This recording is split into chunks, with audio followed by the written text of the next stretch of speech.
Hello बच्चों, good morning. अब हम जो टॉपिक पढ़ेंगे वो है चालक की वैद्युत धारिता, इलेक्ट्रिकल कैपेसिटेंस ऑफ कंडक्टर। अब वो कंडक्टर की इलेक्ट्रिकल कैपेसिटेंस क्या होती है, सबसे पहले मोटी भाषा में आप लोग यहाँ पर सुनेंगे। सबसे पहले हमारे दिमाग के अंदर एक थीम होनी चाहिए। मोटी भाषा से मतलब हम अपने दिमाग के अंदर एक थीम डालना चाहते हैं कि हमारी जो वैद्युत धारिता है वो क्या होती है। हम जनरल से एक एग्जांपल लेते हैं। मान लीजिए मैं बोल रहा हूँ कि हमारे पास एक बच्चा है, उसका नाम एक्स है, और एक्स बच्चा हमारा 5 किलो सामान को उठा सकता है। तो अगर हमारा एक्स बच्चा 5 किलो सामान को उठा सकता है, उससे ज़्यादा नहीं उठा सकता है, तो उसकी जो धारिता है, सामान को धारण करने की क्षमता है, वो 5 किलो हो गई। तो इसी प्रकार अगर हम किसी भी चालक को चार्ज देते हैं तो वो कितना चार्ज अपने ऊपर एक्सेप्ट कर सकता है और उस चार्ज को एक्सेप्ट करने से क्या होगा, उन सब डिटेल्स की आपस में कनेक्ट करने वाली जो हमारी भौतिक राशि है वो वैद्युत धारिता है, इलेक्ट्रिकल कैपेसिटेंस उसको हम लोग बोलते हैं। तो मैं यहाँ पर अभी कुछ लिखने जा रहा हूँ, आप देखते रहिए। हाँ तो बच्चों, मैं यहाँ पर लिख चुका हूँ। मैंने आपसे कहा था कि मैं लिखने जा रहा हूँ। मैंने यहाँ पर लिखा है कि आप suppose we have a conductor. सबसे पहले हमारे पास कोई कंडक्टर भी तो होना चाहिए और हम उसे कोई चार्ज देते हैं। कितना चार्ज देते हैं? When we give charge Q to conductor. हमने कंडक्टर को क्यू चार्ज दे दिया, तो क्यू चार्ज देने पर क्या होगा, जो कंडक्टर का इलेक्ट्रिक पोटेंशियल है वो इंक्रीज्ड होगा, वो बढ़ेगा। उसके पास जो वैद्युत विभव है वो बढ़ेगा। तो इसका मतलब हम एक बात तो साफ सी यहाँ पर नज़र आने लगी है। बल्कि क्या बात है वो बात ये है कि हम किसी भी कंडक्टर को इलेक्ट्रिक चार्ज देते हैं और उसका इलेक्ट्रिक पोटेंशियल बढ़ जाता है। तो जब इलेक्ट्रिक चार्ज देने पर इलेक्ट्रिक पोटेंशियल बढ़ जाता है, अगर इलेक्ट्रिक चार्ज उससे ले रहे हैं तो इलेक्ट्रिक पोटेंशियल घटेगा। सिंपल सी बात है। तो ये बात तो स्पष्ट हो गई। मतलब it means given charge is directly proportional, is directly बोलना चाहिए था, मुझे डायरेक्ट लिखा है, directly proportional to increment in electric potential. ठीक है। तो अगर मैं इसको ये बोलने लग जाऊँ कि हमारा जो Q है वो डायरेक्टली प्रोपोर्शनल टू V हो जाता है, तो मेरे ख्याल से कोई दिक्कत नहीं होगी। अब हम इसको यहाँ पे ये डायरेक्टली प्रोपोर्शनल का साइन हटाएंगे, यहाँ बराबर का चिन्ह आएगा, इसमें एक कांस्टेंट ले लेंगे C। तो यहाँ पे जो हमारा C है, where C is electrical capacitance of conductor.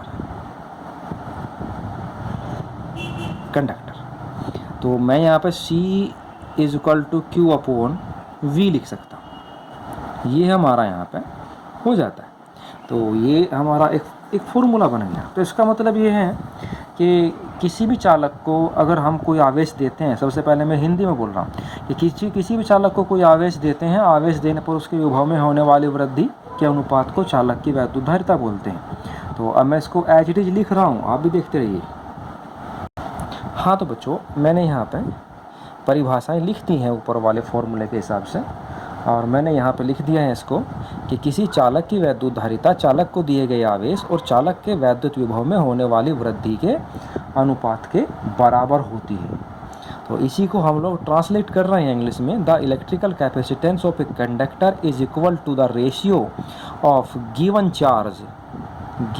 Charge and increment in electric potential. ये सिंपल से हमने यहाँ पे इसको एक फॉर्मूले से हमने इसकी डेफिनेशन बनाई है। अब इसकी यूनिट की बात करते हैं हम लोग। ध्यान रखोगे कि लगभग मैं जितनी भी यूनिट लिखूँगा वो सारी यूनिट को मात्रक बोलते हैं इंग्लिश में, तो वो सारी यूनिट में एमकेएस सिस्टम में ही लिखूँगा। आप लोग क्यू का यूनिट जानते हैं सब बच्चे हमारे। क्यू का यूनिट हमारा कूलाम पर, ये हमारा वोल्ट हो जाता है, या इसे हम लोग फैराड बोल देते हैं, फैराड। ठीक है, क्योंकि साइंटिस्ट एक फैराड थे, उन्होंने बताया था, तो इसलिए उनके नाम को यहाँ जीवित रखा गया है। तो इंग्लिश में इसको सब बच्चे ऐसे लिख देंगे, कूलाम्स अपॉन वोल्ट और FARAD, फैराड, ये लिख सकते हैं हम लोग इसको। ये इसकी यूनिट हो गई। अब इसका डायमेंशनल फॉर्मूला हमारा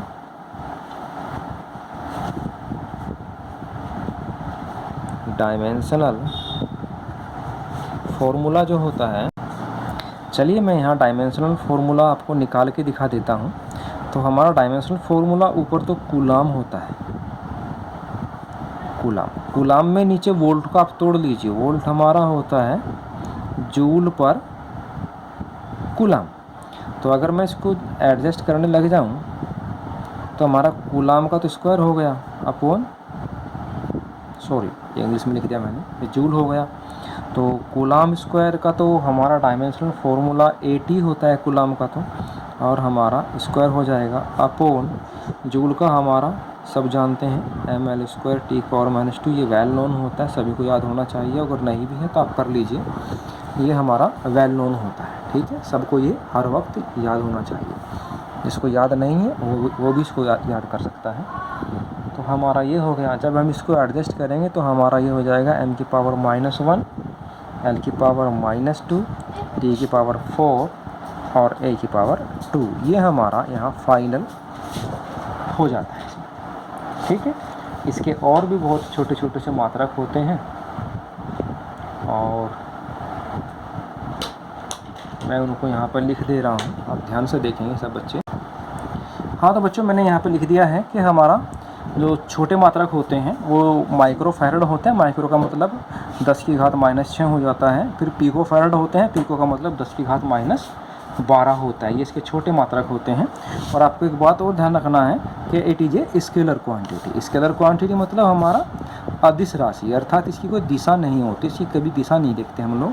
ये सब बच्चे हमारे ध्यान रखेंगे। और इसी के साथ हमारा ये टॉपिक यहीं पर समाप्त होता है। अगले टॉपिक में मिलते हैं हम लोग अगली क्लास में। धन्यवाद।